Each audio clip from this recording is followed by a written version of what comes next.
Presiden AS Donald Trump mengumumkan tujuan baru dalam perang melawan Iran, sementara sekutu-sekutu di kawasan Teluk Persia mendesak Trump untuk memulai operasi darat dengan tujuan menggulingkan rezim Iran.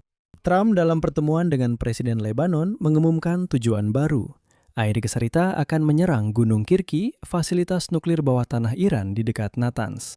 Menurut Donald Trump, ini sedang menjadi keputusan final dan hanya tinggal melakukan persiapan, serta sebaiknya warga Iran menjauh dari daerah tersebut karena Amerika telah memperingatkan mereka. Pada saat yang sama, Bloomberg melaporkan bahwa sekutu AS di Teluk Persia menekan Donald Trump, menuntut agar ia melakukan invasi darat ke Iran dan akhirnya merebut terminal minyak di Pulau Khark. Dan pada sidang di Senat tanggal 21 Juli, Menteri Pertahanan Amerika Serikat Pete Hegseth menyebutkan biaya perang ini. Hingga hari ini jumlahnya adalah 37,5 miliar dolar. Dan saat itu juga, Pete Hegseth meminta tambahan 67 miliar dolar dari Kongres. Namun, dia tetap tidak bisa menjawab apa sebenarnya tujuan akhir dari perang ini dan mengapa. Presiden Donald Trump lebih dari 30 kali secara terbuka membohongi rakyat Amerika dengan menyatakan bahwa Amerika Serikat sudah menang dalam perang ini. Katanya, kalau sudah menang, lalu untuk apa kalian masih butuh 67 miliar dolar lagi? Komando militer Iran, Khatam Al-Anbiya, sudah memberikan jawaban dan mereka mengatakan bahwa setiap serangan terhadap fasilitas nuklir akan dianggap sebagai perluasan perang di kawasan.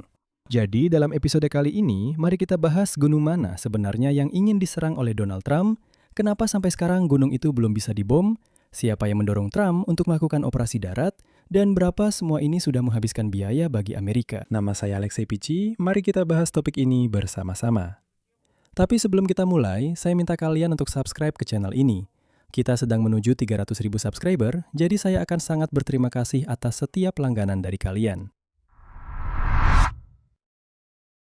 Jadi, Donald Trump hari ini untuk pertama kalinya mengakui bahwa program nuklir Iran masih hidup dan berkembang. Padahal tahun lalu, setelah serangan bulan Juni, dia meyakinkan bahwa program nuklir Iran telah sepenuhnya dihancurkan. Dan semua orang yang mengatakan sebaliknya, dia sebut sebagai fake news.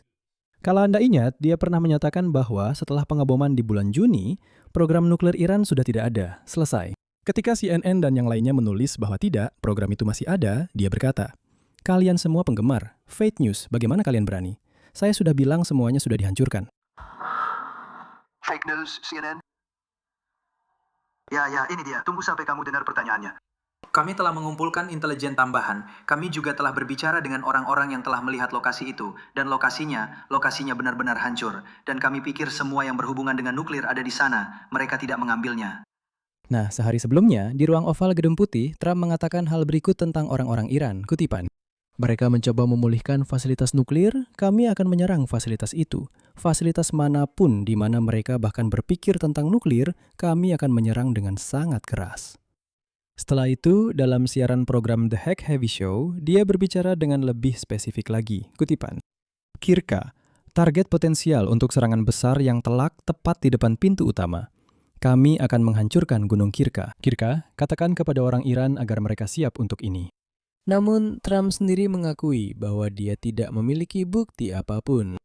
Menurutnya, Amerika Serikat percaya bahwa Iran mungkin menyimpan sentrifus untuk pengayaan uranium di fasilitas tersebut. Namun, dia menambahkan, kutipannya, kami tidak memiliki itu dalam catatan kami. Dan dia menjelaskan bahwa bahkan jika memang ada sentrifus di sana, kutipannya, itu tidak berarti apa-apa selama mereka tidak memiliki bahan nuklir. Intinya, ini hanya eksperimen. Para ahli menafsirkan pernyataan-pernyataan ini dengan jelas. Trump tidak tertarik pada gencatan senjata dan bergerak menuju eskalasi serangan terhadap Iran, bahkan tanpa memiliki data yang jelas apakah ada uranium di sana atau tidak. Apa itu Gunung Kirki yang sedang dibicarakan oleh Donald Trump sekarang? Nama resminya di Iran adalah Kuhe Kalang Ghazlan. Sedangkan di media barat, gunung itu disebut sebagai Pickaxe Mountain. Gunung tersebut terletak di selatan fasilitas pengayaan uranium di Natanz, sekitar 3 km dari sana. Parameter menurut data dari Institut Ilmu Pengetahuan dan Keamanan Internasional Amerika adalah sebagai berikut. Ketinggian gunung adalah 1.608 meter di atas permukaan laut. Fasilitas itu sendiri terletak sekitar 100 meter di bawah gunung. Di dalamnya terdapat kompleks terowongan dan bangunan yang dipahat langsung ke dalam batu. Pekerjaan di gunung ini dimulai pada tahun 2020. Pada tahun 2021, Iran mengumumkan bahwa ini adalah lokasi untuk perakitan sentrifus sebagai pengganti pabrik serupa di Natanz yang telah dihancurkan. Direncanakan memiliki kapasitas 6.000 sentrifus per tahun. Setelah serangan Amerika Serikat terhadap 3 fasilitas nuklir Iran pada Juni 2025, yaitu Natanz, Fordow, dan Isfahan, pembangunan di Gunung Kirki dipercepat. Hal ini ditetapkan oleh Pusat Studi Strategis dan Internasional berdasarkan analisis citra satelit. Menurut data mereka, Iran telah membangun tembok keamanan di sekitar seluruh fasilitas dan membuat terowongan ke arah barat, timur, dan selatan. Institut Ilmu Pengetahuan dan Keamanan Internasional melalui foto-foto satelit pertengahan Februari menggambarkan bagaimana Iran bersiap menghadapi serangan udara baru. Berikut kutipannya. Di salah satu pintu masuk terowongan di bagian timur, terlihat bahwa batu dan tanah telah dipindahkan dan diratakan di atas portal terowongan. Dalam sebulan terakhir, portal beton bertulang telah ditambahkan untuk memperluas pintu masuk ke terowongan ini. Hal ini memungkinkan penambahan beban tambahan berupa batu, tanah, atau beton. Kesimpulan dari institut adalah sebagai berikut. Pekerjaan ini memperkuat portal terowongan dan memberikan perlindungan tambahan dari serangan udara. Konstruksi pekerjaan di lokasi masih berlangsung hingga sekarang. Dan ini adalah poin kuncinya. Amerika Serikat tidak menyerang Gunung Kirki, baik selama perang 12 hari tahun lalu maupun selama 5 bulan perang besar-besaran tahun ini. Objek ini sangat diperkuat hingga sulit untuk ditembus, bahkan dengan bom penembus bunker yang paling kuat sekalipun. Sekali lagi, menurut data resmi, kedalamannya lebih dari 100 meter dan sebagian besar terdiri dari granit. Menurut data dari Wall Street Journal, hingga saat ini masih belum jelas apakah pemindahan sentrifus ke Kirko merupakan upaya untuk membangun pabrik pengayaan baru di sana, atau orang Iran hanya menyembunyikan peralatan dari penghancuran. Secara keseluruhan, program nuklir Iran diselimuti oleh misteri. Pada bulan Juni 2025, Iran memiliki sekitar 441 kg uranium yang diperkaya hingga 60%. Jika diperkaya lebih lanjut hingga tingkat senjata, jumlah ini cukup untuk beberapa hulu ledak nuklir. Direktur Jenderal IAEA Rafael Grossi pada 9 Maret tahun ini menyatakan bahwa sekitar 200 kg uranium Iran yang diperkaya tinggi menurut perkiraan badan tersebut masih disimpan di terowongan bawah tanah kompleks nuklir di bawah Isfahan. Dan sekarang para ahli meyakinkan bahwa jika melihat pada tren perang saat ini, maka tugas Amerika Serikat terdengar seperti ini. Sebelum operasi militer utama selesai, Amerika Serikat dan Israel harus melakukan 2 hal. Benar-benar menetralisir Gunung Kirki dan mengambil atau menghancurkan persediaan uranium yang diperkaya tinggi agar tidak jatuh ke tangan elemen-elemen rezim yang masih bertahan, negara-negara musuh lainnya, atau proksi teroris.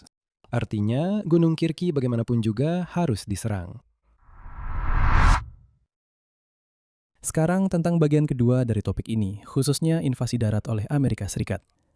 Bloomberg mengutip sumber yang mengetahui diskusi tersebut menulis bahwa saat ini, sebagian sekutu Amerika Serikat dari negara-negara Teluk Persia. Karena kecewa dengan konflik yang berkepanjangan, mereka mendesak Donald Trump untuk berhenti bersikap lembek dan mengambil tindakan yang lebih tegas, termasuk invasi darat dan perebutan terminal minyak utama di Pulau Khark.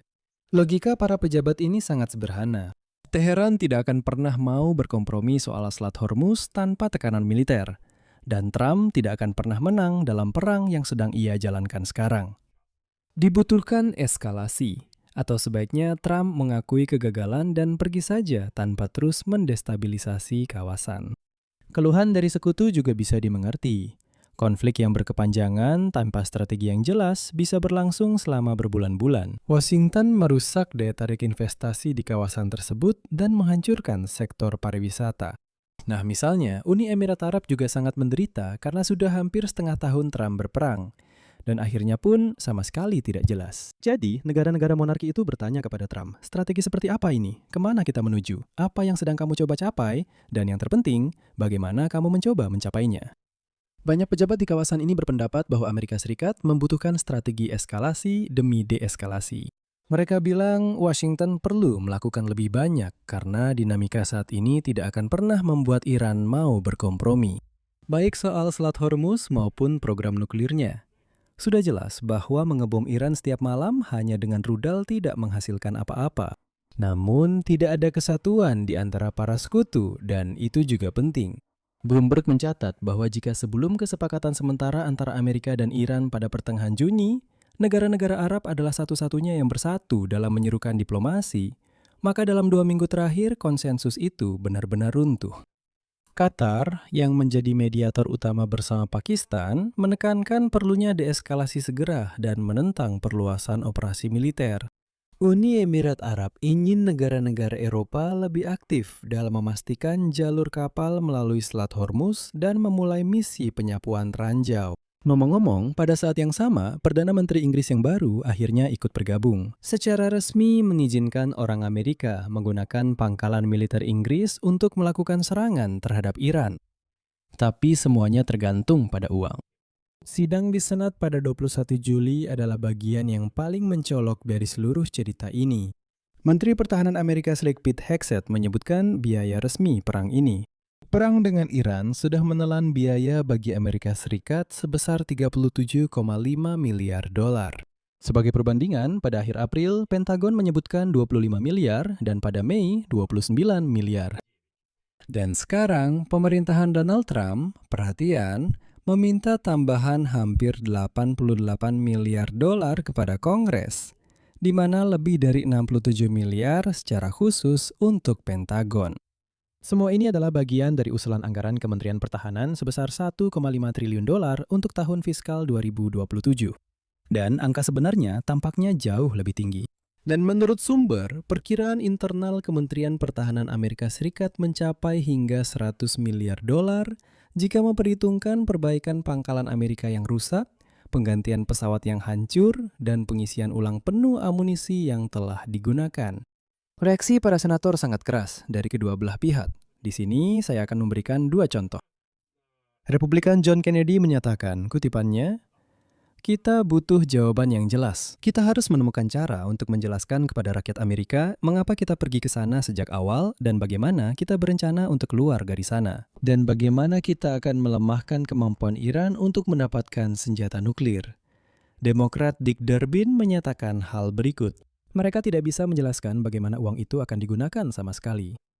Dan yang paling penting, Pete Hegseth belum juga menjawab para senator. Sebenarnya apa strategi perang ini dan apa yang sebenarnya ingin dicapai Trump? Para senator berkata, dengar, kita mengalokasikan puluhan miliar dolar untuk perang ini. Untuk apa?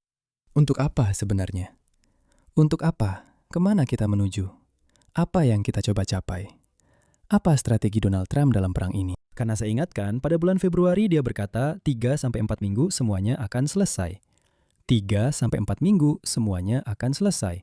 Iran akan menyerah, rezim akan jatuh, tidak akan ada program nuklir. Iran tidak akan punya pasukan rudal. Kekuatan proksi Iran akan dihancurkan. Dan dia berkata 3-4 minggu semuanya akan siap. Saya ingatkan, perang ini sudah berlangsung selama 5 bulan dan tidak ada satupun dari tujuan yang diumumkan oleh Trump yang telah tercapai. Dan lagi, Pete Hegseth diberi pertanyaan yang sulit.